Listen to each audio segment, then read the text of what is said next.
de ce temps-là que Dieu te donne. Parce que ce temps-là ne t'appartient pas. On ne regarde pas le temps qu'il fait. On ne regarde pas ce qui se passe réellement dans ce monde. Les chrétiens dorment. Les chrétiens actuellement ne veulent plus agir.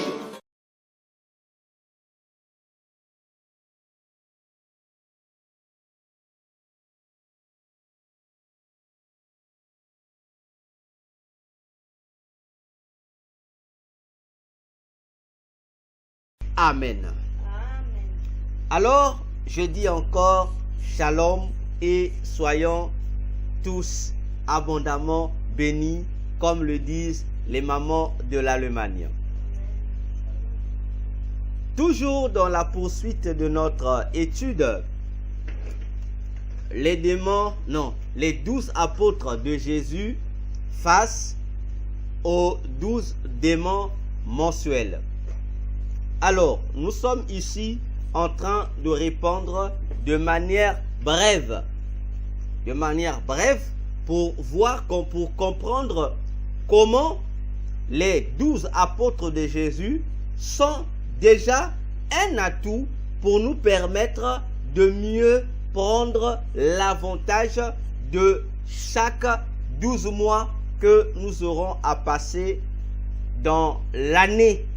Donc, un apôtre de Jésus est toute une arme contre le démon de chaque mois. Alors, nous entamons le 5e mois qui est le mois de mai. Je rappelle que chaque mois de l'année est géré par 2 démons majeurs. Il y a le démon que nous avons appelé le patron du mois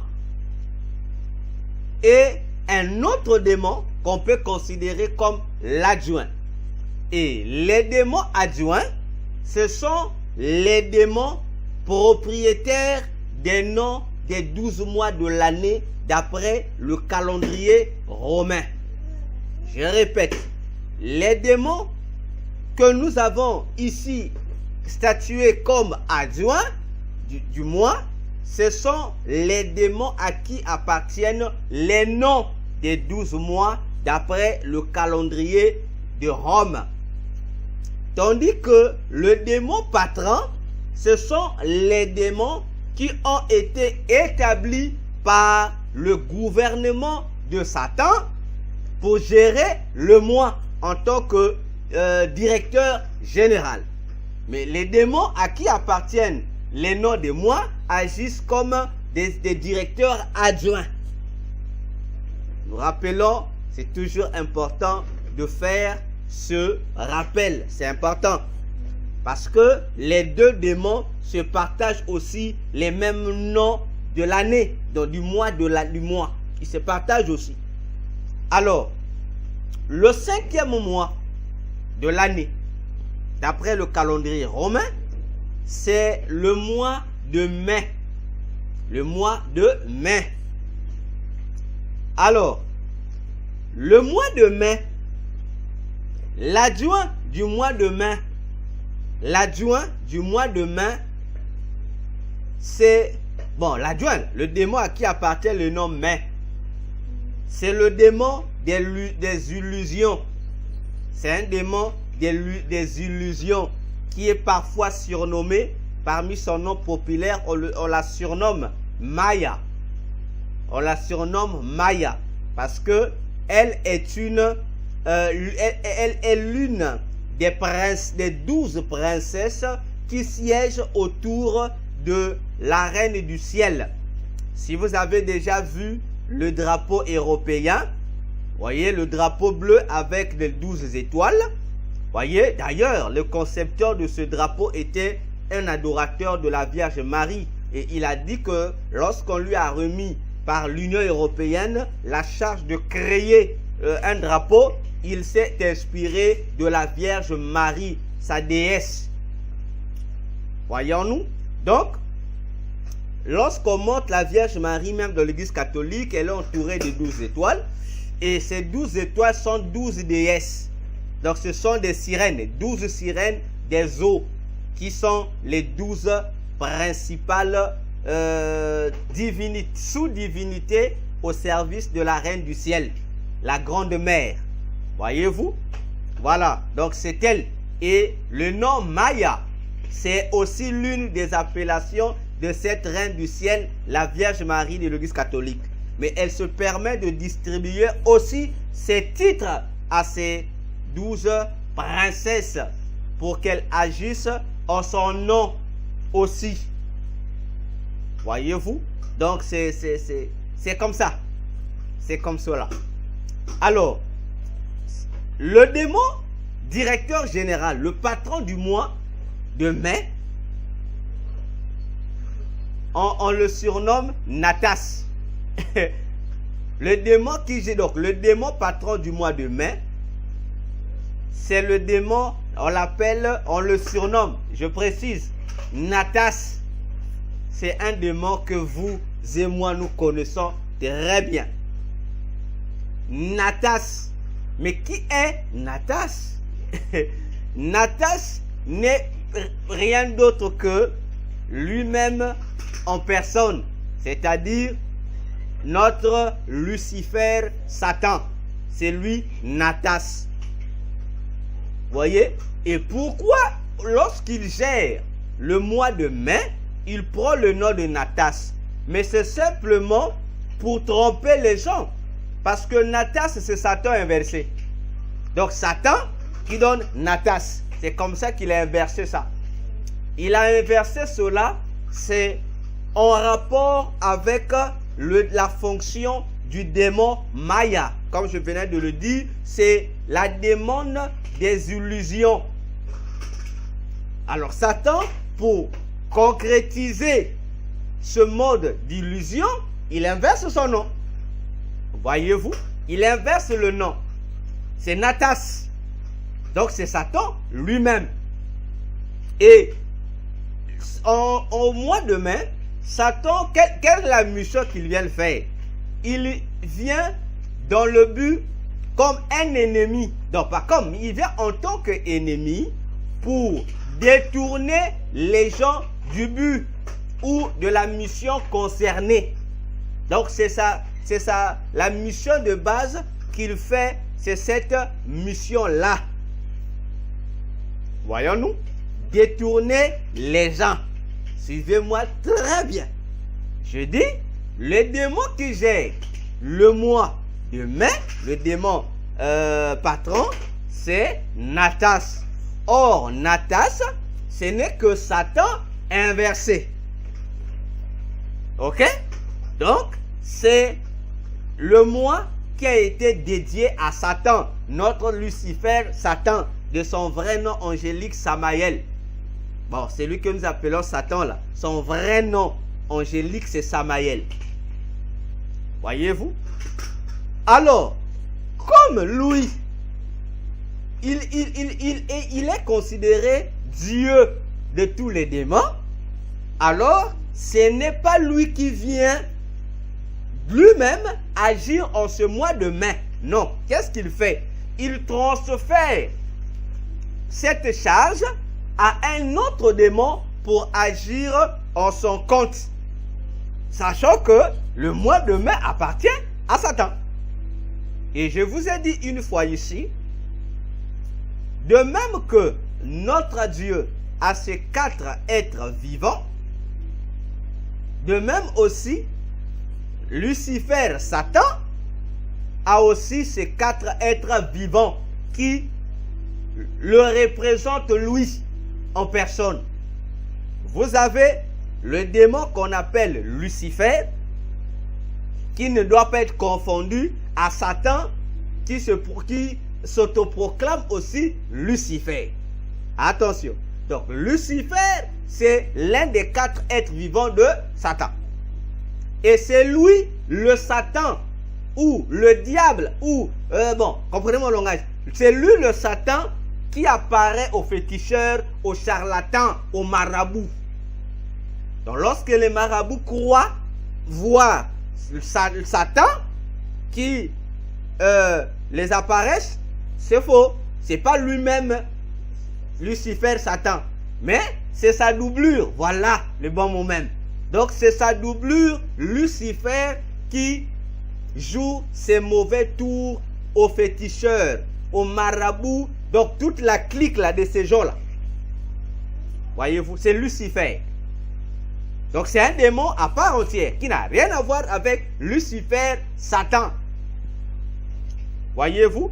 Et vous avez aussi, parmi les 4 êtres vivants, un autre démon qu'on appelle Satan, qui ne doit pas être confondu avec Lucifer, Satan. Voyez-vous? Donc, il y a un démon qu'on appelle Satan. Donc, il fait partie des 4 êtres vivants de Satan. Lucifer, que je venais de citer tout à l'heure, il est le dieu de l'orgueil. Le dieu de l'orgueil, c'est lui. Donc, le démon de l'orgueil, c'est lui. Tandis que le démon Satan, il est le démon de la colère.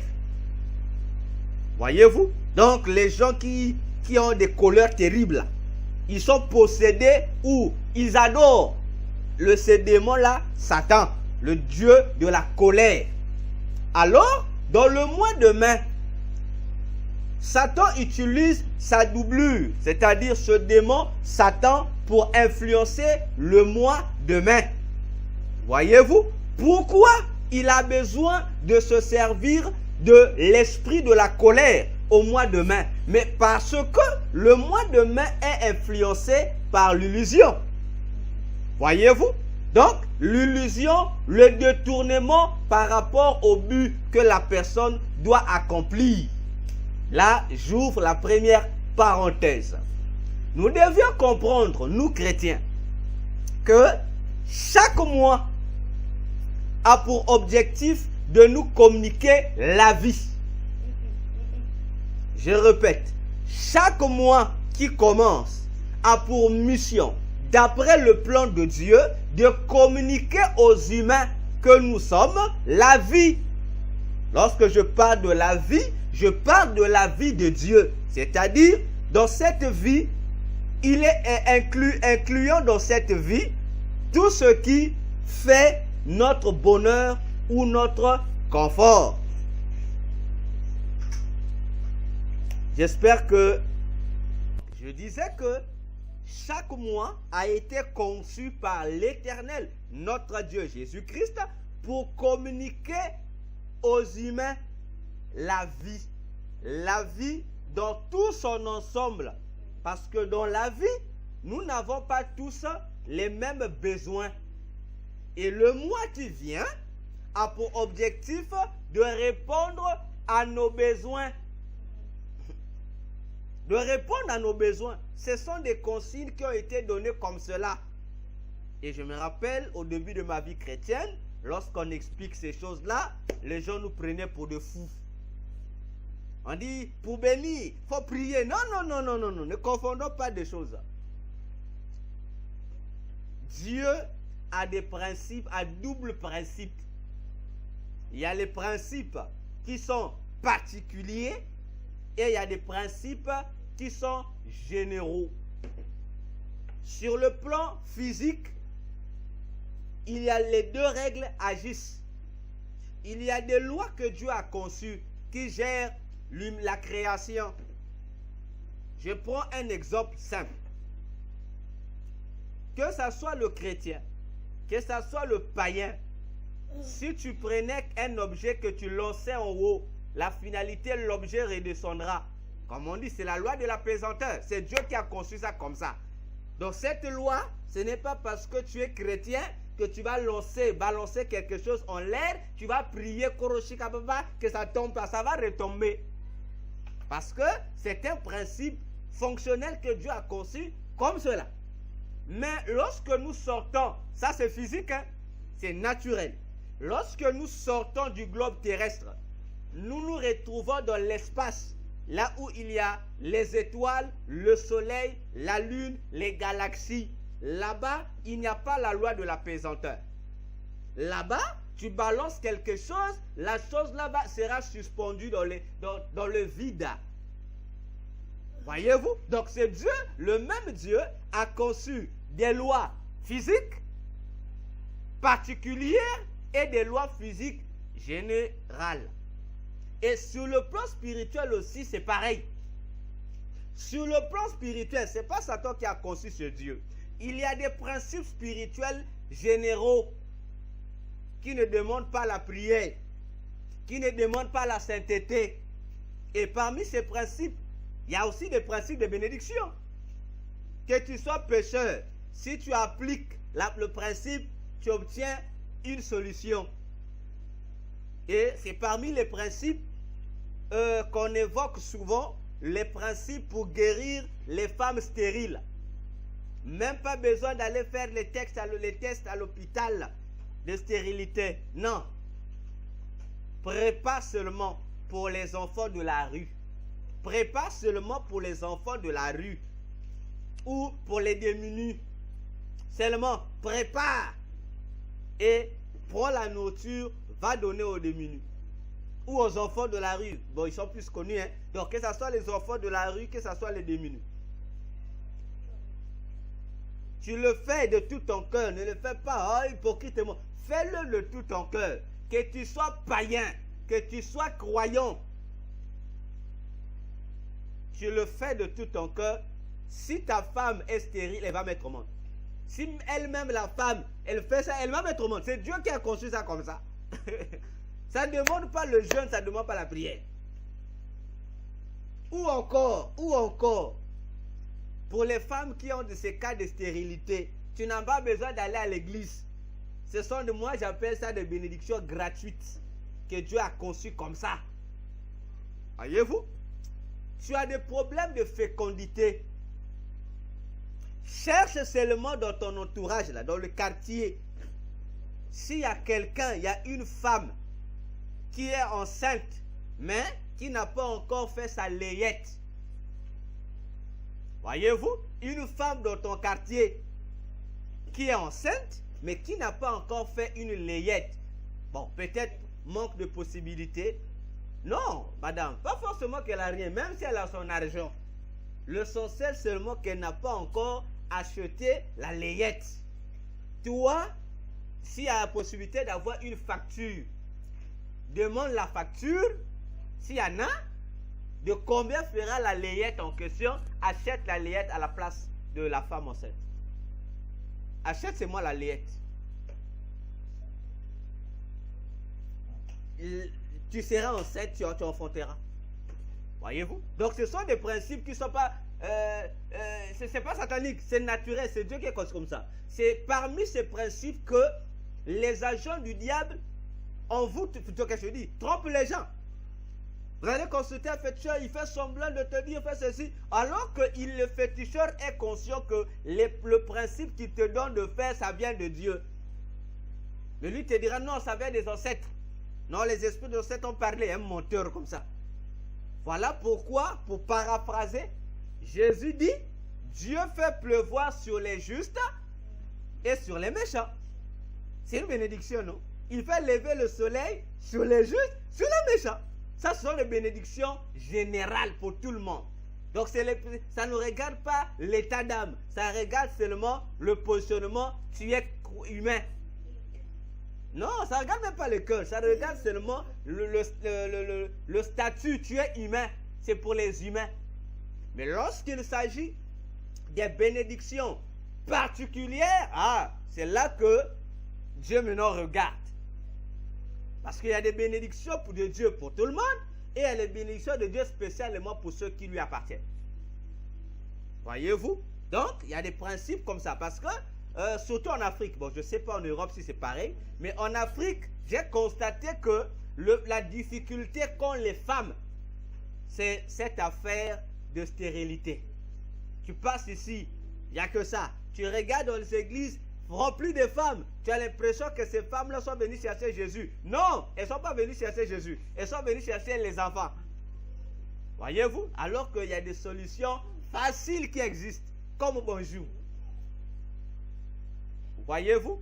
Donc, le moi étant un véhicule ou un transmetteur de certaines bénédictions, Et parmi ces bénédictions que doit communiquer le mois, figurent ces bénédictions générales là. Voyez-vous? Alors, le mois demain, qu'est-ce que Satan va faire? Il va tout faire pour que ta bénédiction ou la vie ou quoi encore je peux utiliser, ou l'avantage que Dieu a prévu pour toi ne puisse pas te parvenir.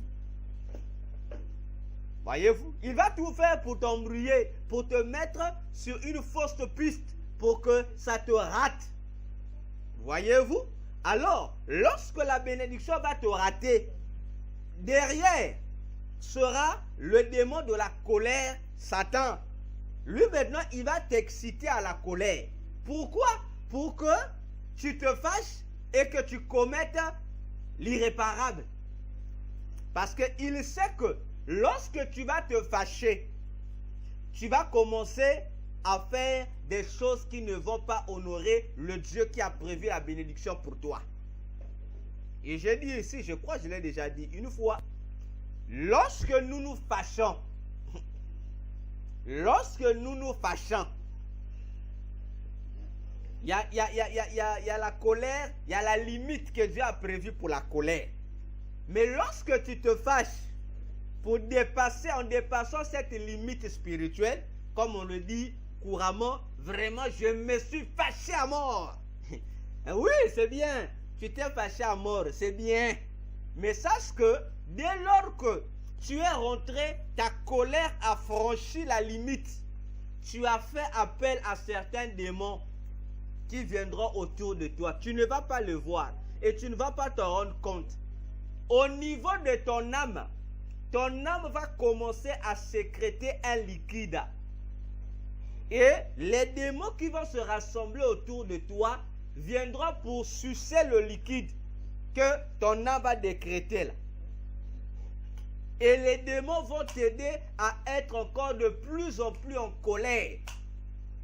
Et c'est pourquoi vous allez remarquer, la Bible interdit les colériques.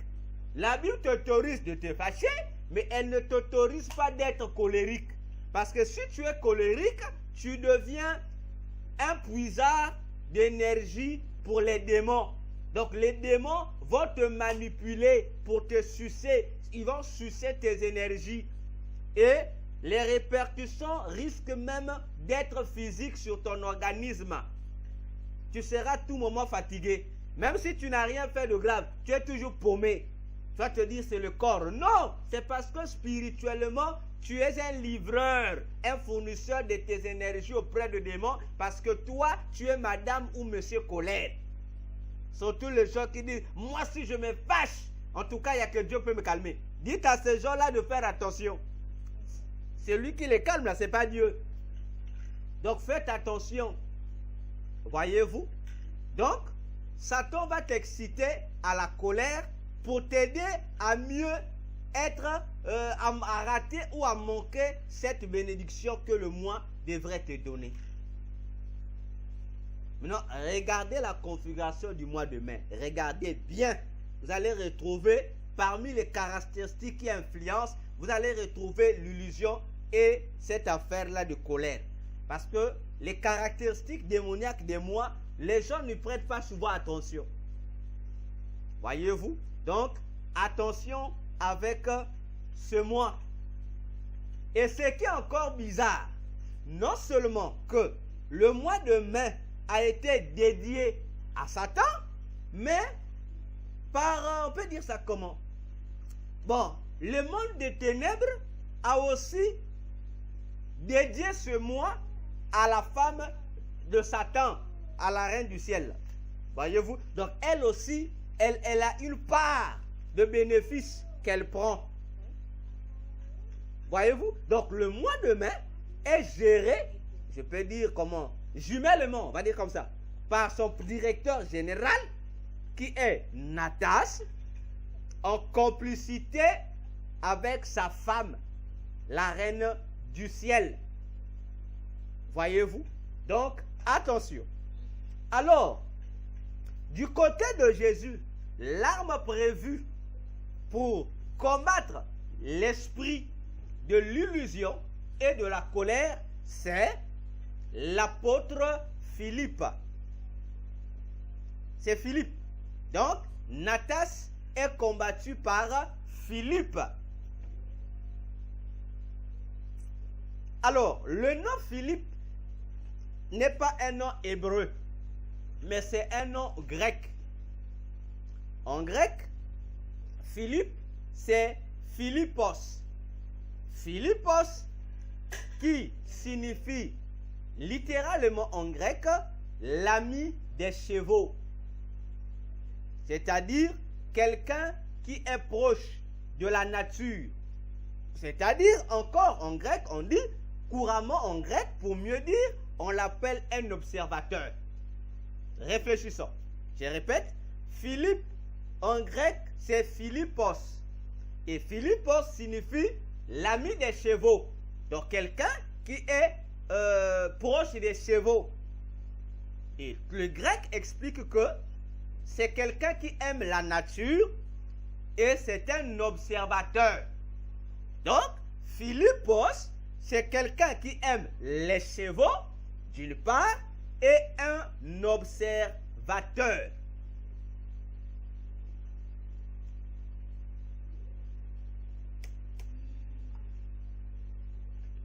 Voyons-nous que les critères du nom Philippe sont des armes contre l'esprit de l'illusion et l'esprit de la colère.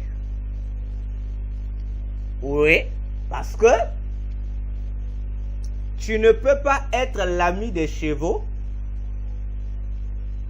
si toi, tu es colérique. Tu ne peux pas. S'occuper des chevaux n'est pas une mince affaire. Renseignez-vous.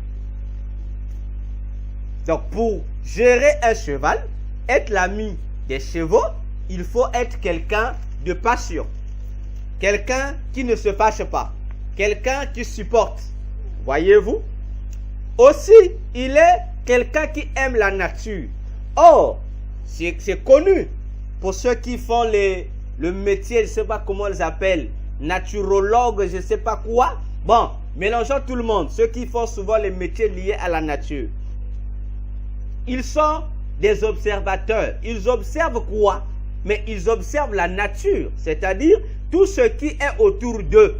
Donc, ils essaient de comprendre les phénomènes autour d'eux. Ils étudient, ils observent la nature pour comprendre. Donc, ils sont attentionnés à la nature. Voyez-vous?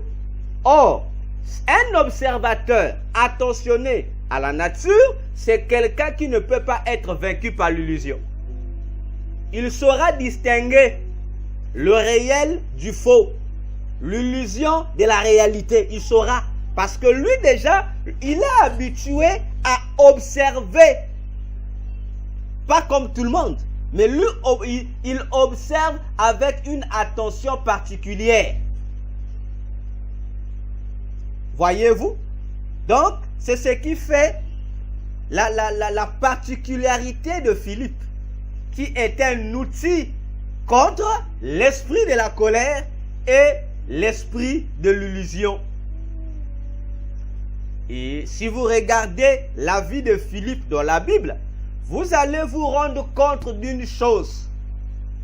C'est que Philippe, sa nature d'observateur, lui a conduit à chercher à découvrir qui était réellement Jésus. Si vous repartez dans Jean 14, vous allez vous en rendre compte. Voyez-vous? Philippe qui posait la question pour dire, montre-nous le Père et cela nous suffit. Voyez-vous? Alors, Philippe, toujours dans les Écritures, il a encore une autre particularité. Pourquoi? Son amour pour les chevaux l'empêche d'être solitaire. C'est-à-dire, Philippe, bon, on verra ça lorsqu'on va reprendre l'étude sur les 12 apôtres. Vous allez comprendre ça. Philippe, dans la Bible, on constate qu'il n'a jamais agi seul. Donc lui, pour agir, il a toujours besoin d'une compagnie. Il a toujours besoin de quelqu'un qui l'entoure. Donc, il a toujours besoin d'un compagnon d'œuvre pour agir, pour avancer. Voyez-vous, ça, c'est la particularité de Philippe. Et si vous lisez bien la Bible, dans chaque opération où Philippe a intervenu, il a toujours intervenu en tant que second. C'est-à-dire, il a toujours été derrière. Donc, il a toujours agi en tant que second. Donc, lui, il est toujours second. Voyez-vous? Et ça ne m'étonne pas de voir qu'il doit combattre un individu aussi qui est une doublure de Satan, qui est aussi un second de Satan, le démon Satan. Voyons-nous? Donc, c'est cela la particularité de Philippe. Et ce qui est bien, parmi tous les apôtres que Jésus a eu à appeler en cours de chemin ou au cours de route ou je ne sais pas où, le seul qui a reçu un appel particulier, c'est Philippe. Je vous assure, c'est Philippe. Prenons la Bible. 1 Jean, non, qu'est-ce que je dis? Jean, chapitre 1, verset 43. Jean 1, verset 43. Il est dit ceci. Voilà, je vais lire avec notre ex-frère Louis Ségan.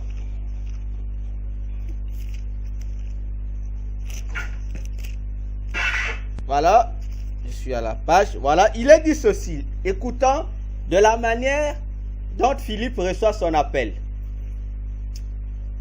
Le lendemain, Jésus voulut se rendre en Galilée et il rencontra Philippe. Vous suivez, hein? Jésus voulait se rendre en Galilée, il rencontra Philippe. Il lui dit, suis-moi. Ah, il lui dit, suis-moi. Point. On met point. Bon, apparemment, on se dit qu'il n'y a rien d'étonnant. Hein? Il n'y a rien d'étonnant. Il n'y a rien d'inhabituel. Ah oui, c'est normal. Parce qu'on lit en français.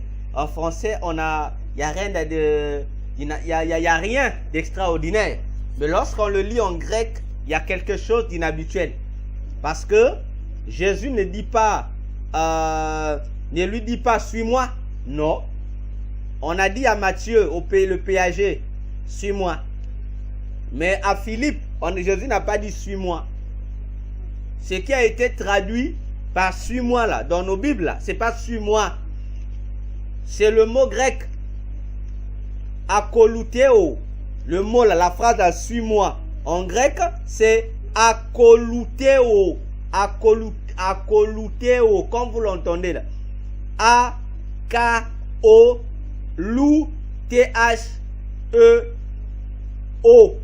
Donc, akoluteo. Akoluteo, en grec, ça ne veut pas dire suis-moi. Non. Messieurs les traducteurs, pardonnez-nous. Nous, on aime la vérité. Ça ne veut pas dire ça en grec. Attention. Akoluteo, en grec, ça signifie... C'est un verbe qui veut dire ne formant qu'un. Voyez? Ne formant qu'une route. Donc, formant qu'une route. Voyez? Donc, Jésus ne dit pas à Philippe, Philippe, suis-moi, comme ça a été traduit. Et si vous prenez la signification de akoluteo, qui veut dire ne former qu'une route, vous remplacez, vous verrez que le texte aura un sens. Le lendemain, Jésus voulut se rendre en Galilée. N'est-ce pas? Il rencontra Philippe. Où était Jésus? Il était en route. Donc, il a rencontré aussi Monsieur Philippe. On ne sait pas, il revenait d'où. Il le rencontre en route. Il lui dit, bon, viens, marchons ensemble. Vous comprenez ce que Jésus lui dit? Voyez, Jésus lui dit, marchons ensemble. Donc, et Philippe est le seul parmi les 12 qui a reçu, non, pas le seul, il est le premier parmi les 12 qui reçoit un appel direct de Jésus. Jésus l'appelle pour qu'il fasse même route. Mais si je réfléchis encore, mais pourquoi seulement à lui Jésus demande de faire même route? Parce que cette phrase, formant une même route, cette phrase dans la vie courante est dite à l'égard des conducteurs. Ah oui. On dit, chez nous, par exemple au Congo, cette phrase, on le dit seulement à un conducteur. Il y a un moyen donné. On dit, ah bon, on va seulement ensemble. Voyez-vous? Et Jésus a dit ça à Philippe, mais parce que Jésus savait ce qu'était Philippe. C'est quelqu'un qui aimait les chevaux. Donc c'est comme si Jésus lui disait, bon Philippe, comme toi tu es un cavalier, bon moi je te considère comme un cheval. Donc marchons seulement ensemble. Toi tu sois mon cheval. Voyez-vous? Donc c'est cela à propos. Nous passons au mois de juin. Le 6e mois. Le mois de juin. Alors, du côté de Satan, le démon qui gère le mois de juin,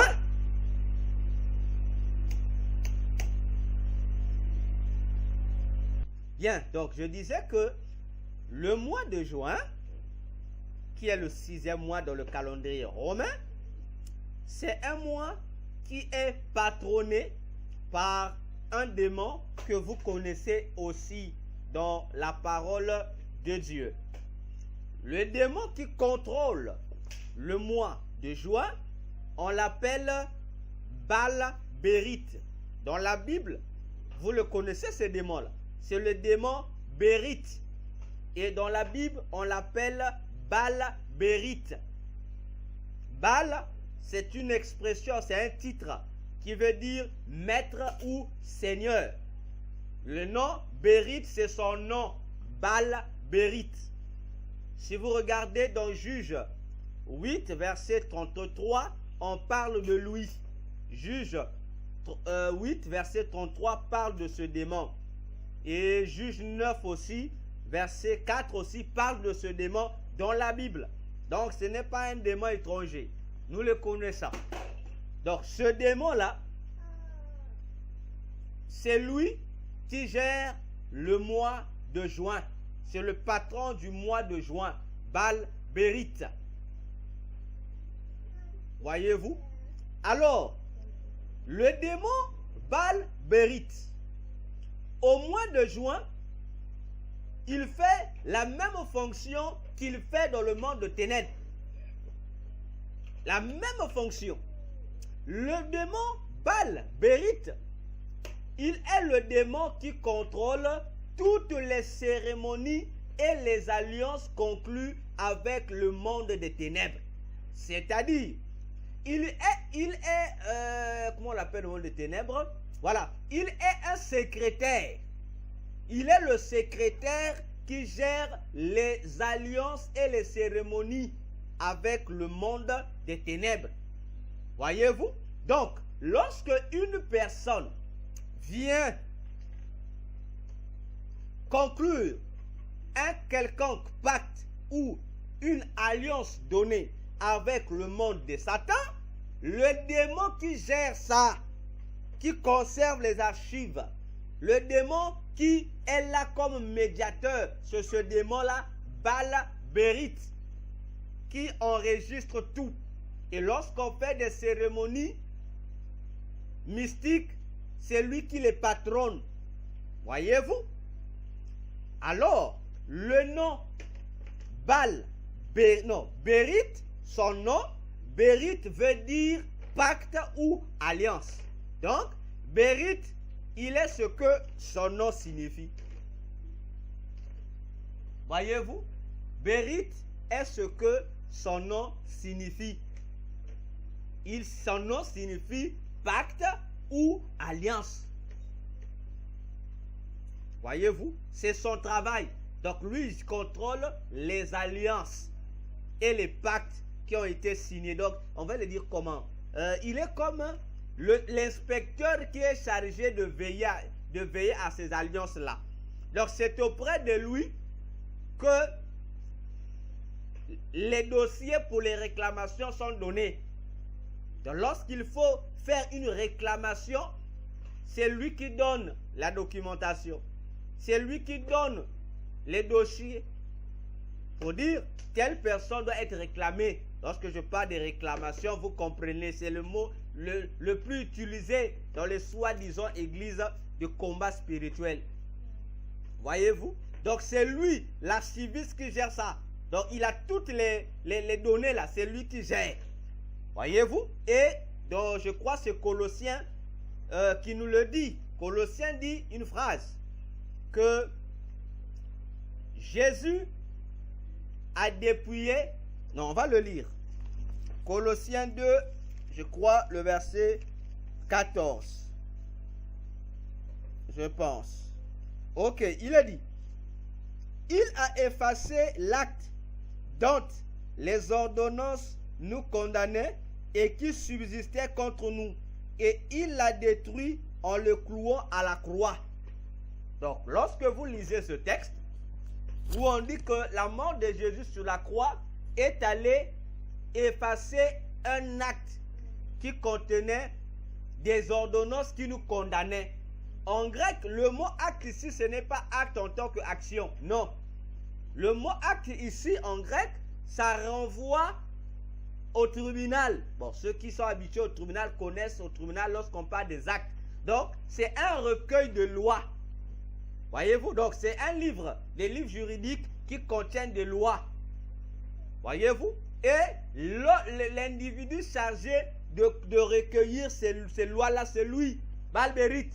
Donc la mort de Jésus sur la croix efface toute la documentation du croyant qui croit en Jésus dans les tiroirs de Balbérite.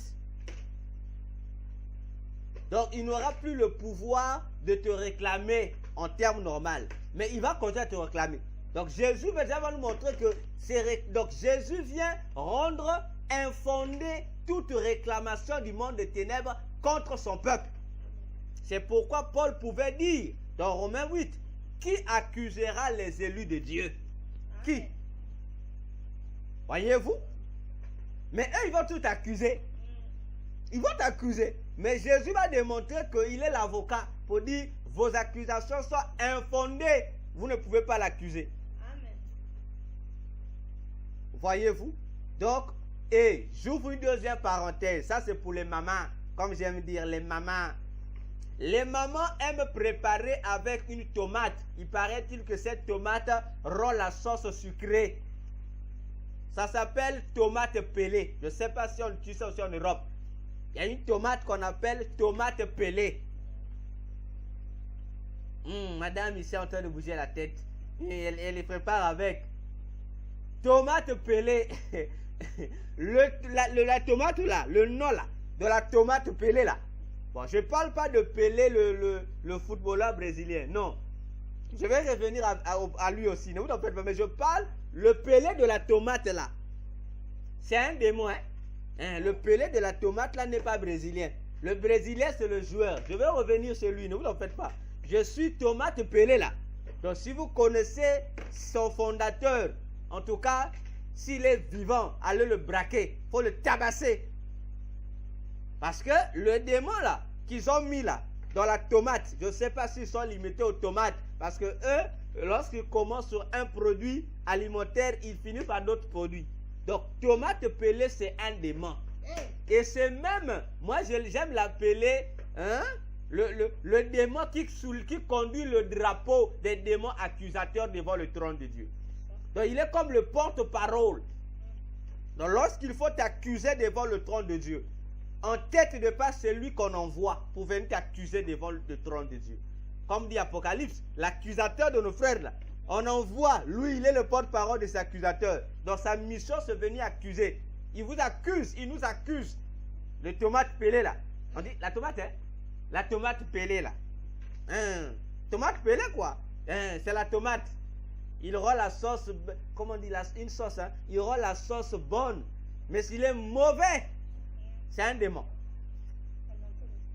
Oh, toi, tu ne peux pas parler avec ça. Oh, tomate pelée. Voyez-vous? Maintenant, faisons un virage auprès du Pelé, joueur, le Brésilien. Notre footballeur brésilien qui devient comme l'icône du football aujourd'hui. C'est bien. On l'acclame. Il a marqué 1000 buts. Il a fait ceci, c'est bien. Mais il y a une chose que la FIFA ne nous dit pas. On ne nous dit pas que Pelé, bon, je ne sais pas s'il est toujours vivant ou il est mort, je ne sais pas. Bon, moi je vais parler au passé, au passé. Mais on ne nous dit pas que Pelé était un gros maître de l'occultisme, de la magie noire. Ah oui, au Brésil, il y a une religion. Bon, au Brésil, cette religion a de l'impact. C'est une religion africaine qu'on appelle le Macumba. Comme je dis, ça s'appelle le Macumba. Donc c'est une religion qui mélangée avec les pratiques Congo de chez nous ici. On a mélangé un peu de sorcellerie Congo avec d'autres, avec du vaudou. Donc c'est comme un mélange comme ça. Voyez-vous? Et j'ai dit au Brésil, c'est lui qu'on peut surnommer. Bon, je dis au passé, je ne sais pas s'il est vivant ou il est mort. C'est lui qu'on surnommait, voilà, hein, qu'on va appeler le grand prêtre de cette, donc le grand prêtre de cette religion-là, c'est Pelé. C'est lui, le joueur footballeur, c'est lui qui est le grand prêtre dans cette religion-là. Donc c'est un occultiste à haut niveau. Ah oui. Mais c'est lui qu'on appelle le roi Pelé. C'est un occultiste à haut niveau. Donc dans cette religion-là, voilà, il est le pape de cette religion-là, c'est lui. Il est le pape de cette religion. Mais dans le football, c'est un monsieur gentil. Hein. Mais la nuit là, maman. Ah, voilà. Donc ça veut dire que, oh, s'il est mort il n'y a pas longtemps, je pense. Hein. Maman, en quelle année il est mort? Je ne sais pas, docteur, mais je crois qu'il est mort pendant le corona et quelque chose comme ça. Ah, voilà. Donc, sûrement, il a un remplaçant. Mais avant qu'il ne meure, c'est lui qui était comme le pape de cette religion-là au Brésil. Oui. Bien. C'est moi la parenthèse. Continuons avec notre balbérite. Voyez-vous? Alors, j'ouvre encore... Non, ça c'est quand on parle. Troisième parenthèse ici. C'est comme je dis toujours. Bon, c'est bien. Je suis patriote. J'aime mon pays. Mais il y a certaines choses qui se font dans nos pays là. En tout cas, mon patriotisme ne rentre pas dedans. Comme je l'ai dit une fois, bon, plusieurs fois, la plupart des dates d'indépendance des pays, que ce soit africains, européens, américains, ce ne sont pas des dates de l'indépendance comme telle. Non. Ce sont des dates des jours où les soi-disant dirigeants là sont allés vendre le pays à un démon. Et Berit était là, comme d'habitude, pour prendre note. Déjà chez nous au Congo-Brazzaville, nous célébrons notre indépendance le 15 août. Alors que la signature a été faite en juillet, le 28 juillet 1960. Pourquoi le premier président, Fulbert Youlou, a ramené ça au 15 août? Mais parce que Fulbert Youlou était un prêtre catholique. Il est allé vendre le pays à leur divinité, la Vierge Marie. Donc c'est le Congo qui a été vendu. Voyez-vous? Et plusieurs pays qui ont été vendus. Alors, l'autre pays là, notre voisin, la République démocratique du Congo, faut leur poser la question. Le 30 juin, il fait droit. On dit c'est leur indépendance. Ah oui, ça c'est le mensonge. S'ils savaient la fête d'indépendance qu'ils fêtaient là n'avait rien à voir avec la fête de l'indépendance, je crois que ça sera une catastrophe politique. Voyez, avec indépendance, tcha, toujours, je ne sais pas si je chante même bien. Les musiciens qui ont chanté cette chanson, on commence d'abord par la chanson qui accompagne ça, parce que c'est une chanson qui fait fureur. Et dernièrement, madame a écouté une chante chrétienne qui chantait cette chanson dans la musique chrétienne. Elle m'a dit, écoute d'abord. J'ai écouté, j'ai dit, mais c'est la chanson de Trouille là. Il dit, oh, mais ça, on a introduit ça dans le chant chrétien. Même cadence, même chose. Donc je dis, mais on a juste enlevé les paroles. Hein. À la place des paroles là, on a mis les paroles de Jésus. Et sinon, le fond, c'est la même chanson. Voyez? À la place de indépendance, il y en a aussi, ça commence. Maintenant, eux, ils changent hein, pour dire indépendance, tcha tcha. Oh, voyez-vous? Ils ont changé de mots. Bon, je me dis, est-ce qu'on sait la personne qui a chanté cette chanson, qui amène ça dans l'église? Est-ce qu'elle sait ce qu'elle a fait? Est-ce qu'elle sait ce qu'elle a fait? Parce que le mot là, ou la phrase qui vient là, tcha-tcha, hein, indépendance, tcha-tcha, toujours lié. Donc si je traduis, hein, l'indépendance, tcha-tcha, que nous avons obtenu. Maintenant on pose la question, mais le tcha-tcha là vient faire quoi? Voyez, l'indépendance, toujours lié, que nous avons reçu. Maintenant tcha-tcha vient au milieu faire quoi? Les musiciens qui ont composé cette chanson-là, il faut leur demander. Tcha-tcha-là, c'est un démon féminin. Le tcha-tcha-là, c'est un démon féminin. Et c'est un démon féminin qui fait partie des démons de la sexualité à haut niveau. Non, j'ai mal dit. Les démons de la perversion sexuelle. Voyez-vous? Alors, le 30 juin, pendant qu'on fait croire aux populations congolaises qu'elles célèbrent leur indépendance, non, ils célèbrent la sortie des eaux. La sortie des eaux d'un démon puissant qui sort, vous connaissez la grande eau de ce pays-là, de la RDC au fleuve Congo là. Ce démon-là sort. Donc ce démon-là, lui, il sort,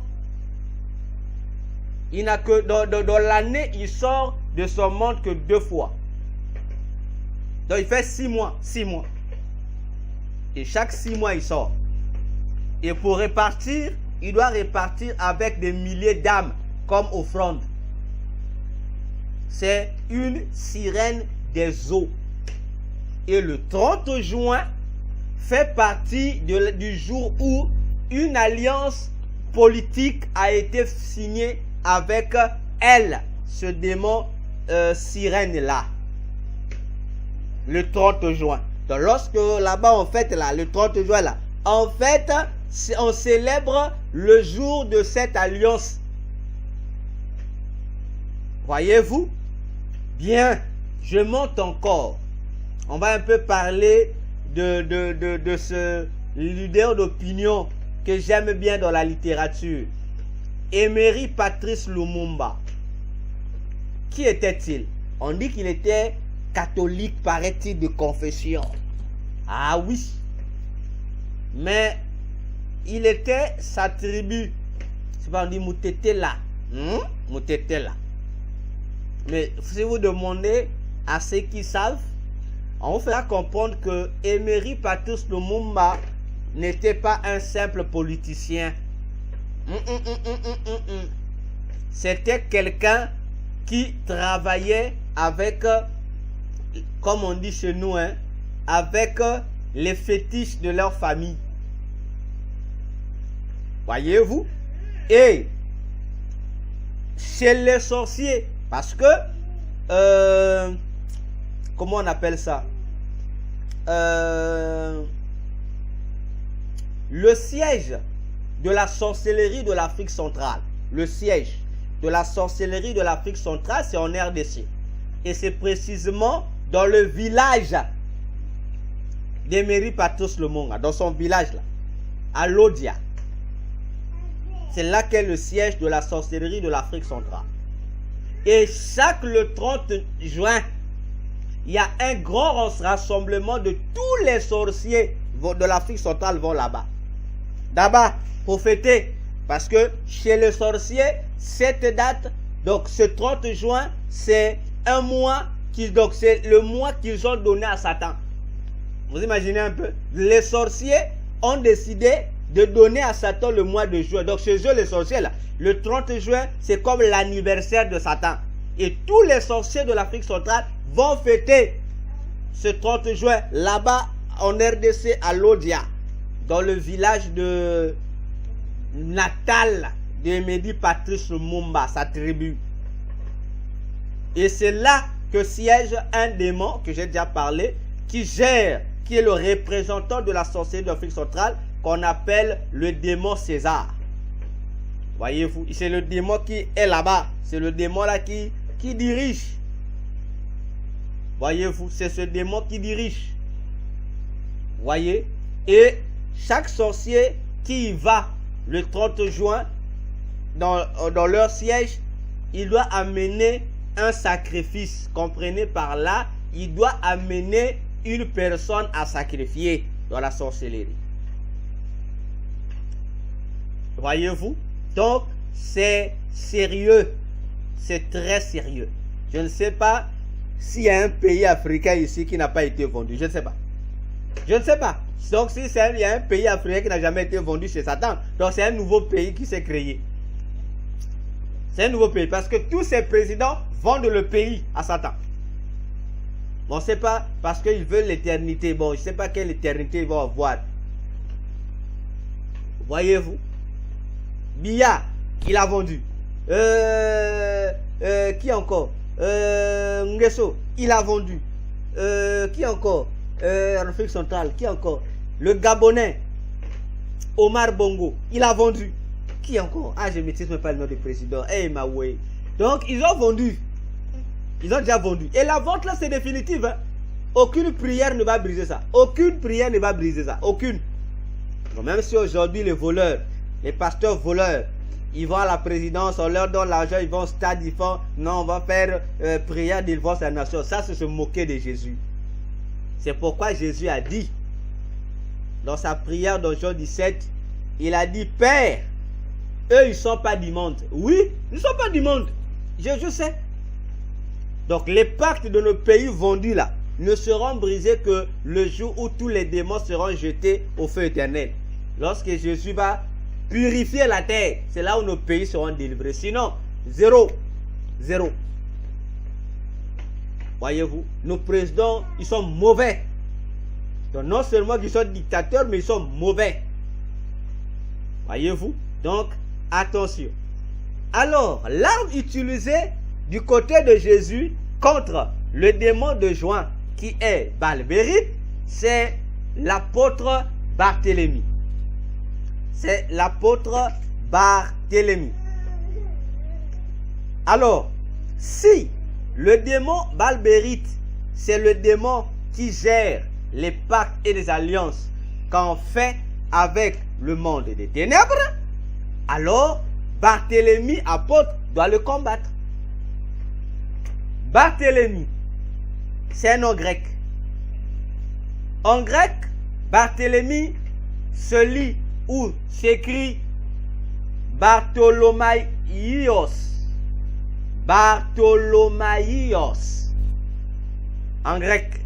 Or, Bartholomaïos, grec, mais vient de l'araméen. C'est un nom araméen. Voyez-vous, Barthélemy en grec, mais c'est un nom qui a été tiré de l'araméen, l'une des langues hébraïques. En araméen, c'est composé de deux mots. Barthélemy ou Bartholomaïos, est composé de deux mots. Il y a le mot bar en araméen qui signifie fils de et Tolmaï. Voyez-vous, on a bar qui signifie fils de et Tolmaï qui signifie labourer ou sillonner. Donc quelque chose qui a été labouré ou sillonné. Bon, pour ceux qui je parle de sillonner dans le domaine de l'agriculture, les sillons qu'on trace là. Voilà. Donc ceux qui ont été au village savent. Bon, je pense que les Camerounais et les gens de la Côte d'Ivoire peuvent connaître ça facilement. Ah, madame, on sait que toi tu connais. On sait que tu connais. On sait. Voyez-vous? Donc, si je parle, donc, Barthélemy signifie fils. Donc, si on traduit littéralement, fils de celui qui a été labouré. Son nom, c'est ce que ça signifie.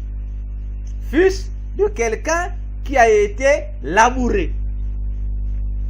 Ok? J'espère que je me fais très bien comprendre. Bien. Alors, maintenant, on va dire, oh, comment? Fils de celui qui a été labouré. Toujours, Tolmaï, le grec explique, celui qui a été labouré, ça renvoie à une racine. La racine de quoi? À la racine de l'accumulation en parlant de l'eau ou des larmes. Voyez-vous? C'est ce que signifie le nom Barthélemy. En un mot, Barthélemy, ce nom-là, c'est le fruit de la souffrance. Voyez, le fruit de la souffrance. Voyez l'image de quelqu'un qui est labouré. Vous comprenez déjà le sens.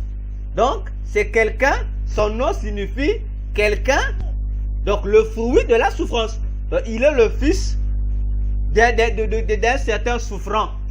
Un laboureur souffrant. Voyez-vous? Donc, c'est ce que veut dire le mot, le nom Barthélemy. Maintenant, ce qui est curieux, lorsque vous allez chercher dans l'art, comment, au 1er siècle, on représentait Barthélemy. On le représentait comment? Lorsqu'on voulait le faire son portrait, il est toujours représenté. On le représente par une peau écorchée. Bon, une peau écorchée. Là encore, c'est le domaine de la cuisine. Celui qui ne sait pas préparer, tant pis pour lui. Voyez, dans le domaine de la cuisine, on parle d'écorcher. Voyez, l'écorchement. On parle d'écorcher. Écorcher, je vais l'expliquer. Hein. Si tu as un couteau là, voilà, si tu as... Quel est le fruit que les femmes aiment? Les oranges, voilà. Voyez que lorsqu'on essaye de... On essaye de tailler la peau. Voyez, on enlève un peu la peau de l'orange là.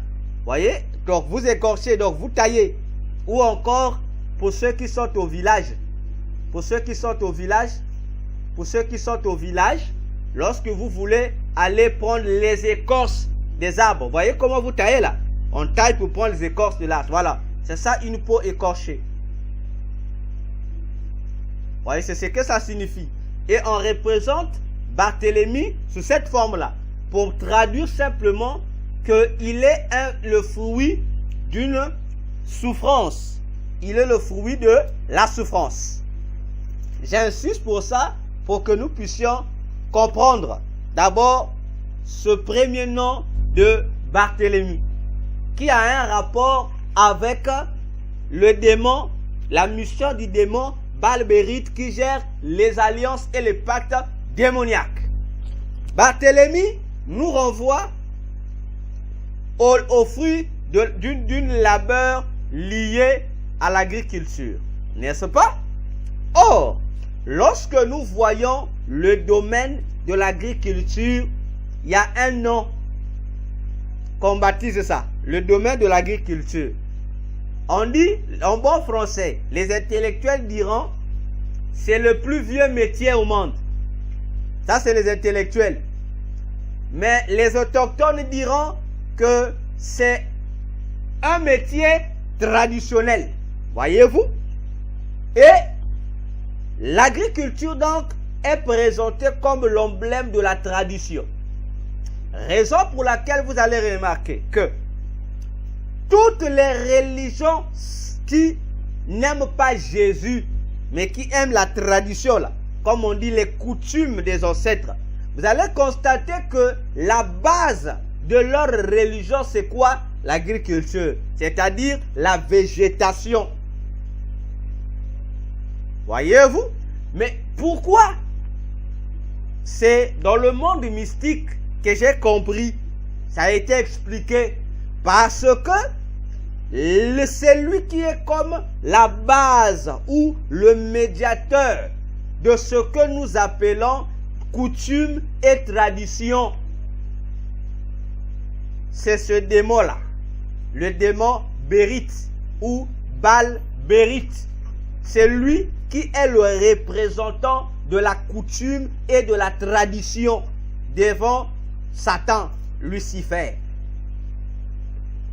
Donc, lorsque on nous dit Barthélemy est l'antidote contre ce démon, on comprend pourquoi.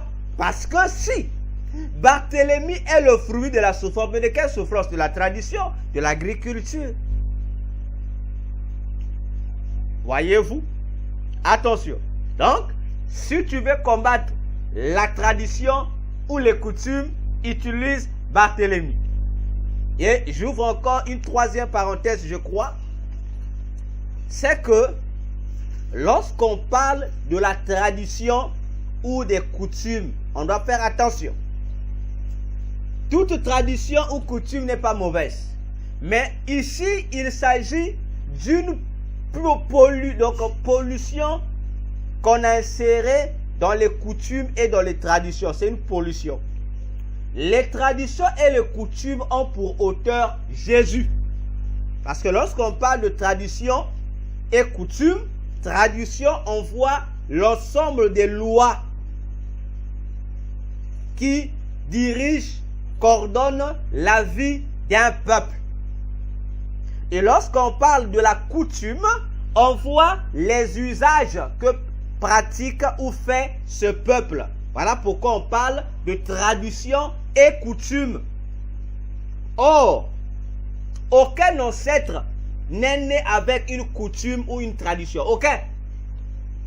Voyez? Donc, le charabia que racontent les religions traditionnelles, simplement pour écarter les gens de la Bible, ne sont que des mensonges. Parce qu'ils se cachent tradition de nos ancêtres, coutume de nos ancêtres. Mais quel est cet ancêtre qui est né avec une coutume ou une tradition? Le premier ancêtre des humains, c'est Adam et Ève. Mais Adam et Ève, les lois qui coordonnaient leur vie, la tradition, ils ont reçu de qui? C'est Dieu qui est donné. Les coutumes qu'ils pratiquaient, c'est Dieu qui est donné. Voyez-vous? Alors, c'est dès lors que les premiers hommes ont péché en Éden, c'est là que Satan est venu s'interférer avec la tradition et la coutume de Dieu qu'il a donnée aux humains. Voyez-vous? Parce que dans notre tradition, on a la tradition naturelle qui vient de Dieu, associée à une tradition mystique. Pour bien dire, dans la tradition et les coutumes des hommes, il y a désormais 20% de Dieu et 80% du Satan. Voyez-vous? Et lorsque nous condamnons la tradition, nous ne condamnons pas la tradition naturelle, mais nous condamnons la tradition mystique. Parce que au-delà des traditions, il y a le mysticisme qui est caché. C'est là que dans la tradition, on vous dira tel fait, tel rituel, ça n'a pas d'explication. On vous dit seulement c'est ce que faisaient nos ancêtres. Mais expliquez, oh non, il n'y a pas d'explication. C'est là où vous comprenez le mysticisme qui est caché derrière. Voyez-vous? Donc, dans la tradition, il faut savoir discerner ce qui est de Dieu et ce qui n'est pas de Dieu. Ah oui. Si vous demandez, bon, c'est souvent en Afrique et en Asie, ceux qui aiment les coutumes là. Si vous leur demandez pourquoi dans les cérémonies, vous utilisez les colas ou les coquilles d'escargots ramassées dans les bords des mers ou des côtes, pourquoi vous utilisez ça? On ne va pas vous donner des réponses. On va seulement dire, non, c'est ça les ancêtres. Voilà un mensonge, voilà un piège pour associer les gens inconsciemment au mysticisme. Et les descendants aussi qui vont perdurer ces traditions-là vont continuer à perdurer l'alliance avec le monde mystique sans s'en rendre compte.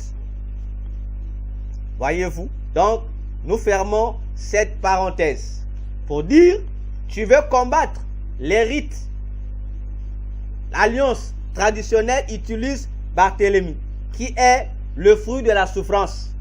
Utilise-le, tout court. Donc, il est l'inverse. Donc, il évoque, puisqu'il est le fils de cette souffrance-là. Donc, lui, il est comme le rebelle. Il évoque le terme qu'ils utilisent, la révolte, voilà, contre ces alliances-là. Bien, c'est pas fini. Barthélemy a deux noms dans la Bible. Hein? Il a deux noms. Barthélemy, il a deux noms. On l'appelle Barthélemy. Il a aussi un autre nom. Dans la Bible, on l'appelle aussi Nathanaël. Dans le livre d'Évangile de Jean, le premier chapitre, on l'appelle Nathanaël. Donc Nathanaël, c'est toujours notre Barthélemy. C'est la même personne. Attention.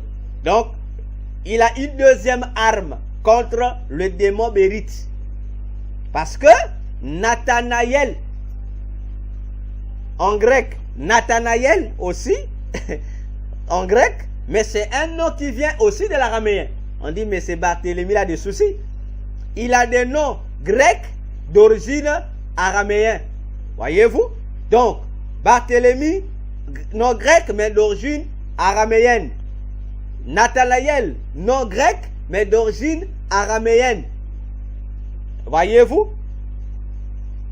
En grec, c'est Nathanaël, n'est-ce pas? En araméen, c'est Nathan-El. Voyez? Nathan-El. Voyez déjà que ici il y a deux choses.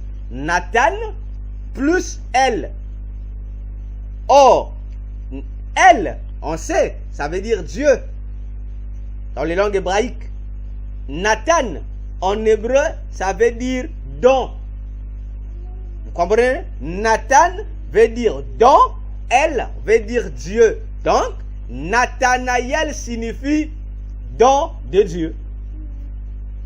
Voyez? Donc, pour combattre le démon Baal-Bérite, qui gère les alliances sataniques et les coutumes et les traditions, il faut utiliser Barthélemy.